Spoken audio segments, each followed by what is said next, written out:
Quadratic ஈக்குவேஷன்னாலே ஒரு confusion. இந்த example பாருங்க, X squared plus 2x minus 15 is equal to 0. இதுக்கு வந்து ரூட்ஸ் எல்லாம் கண்டுபிடிச்சு கடைசியில் ஆன்சர் வந்து -5 or 3ன்னு சொல்லுவாங்க. இதை விஷுவலைஸ் பண்ணி பார்ப்போம். இந்த எக்ஸ் ஸ்கொயர்டை வந்து லென்த் எக்ஸ் பிரெத் எக்ஸ் போடுங்க, அப்போ ஏரியா எக்ஸ் ஸ்கொயர்ட். இந்த 2x மேல 1 போடுங்க, லென்த் எக்ஸ் போடுங்க, 1x.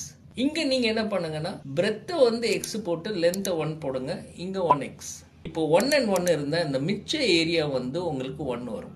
அப்போ ஹோல் இந்த ரெக்டாங்கிளோட ஏரியா வந்து X squared plus 2x plus 1 is equal to அந்த -15 இங்க போட்டோம்னா +15, இங்க 1 சேர்த்ததுனால அங்கேயும் 1 சேர்க்கணும். அப்போ X squared plus 2x plus 1 is equal to 16. அப்போ X plus 1 whole squared is equal to 16. அப்போ X plus 1 is equal to +or -4.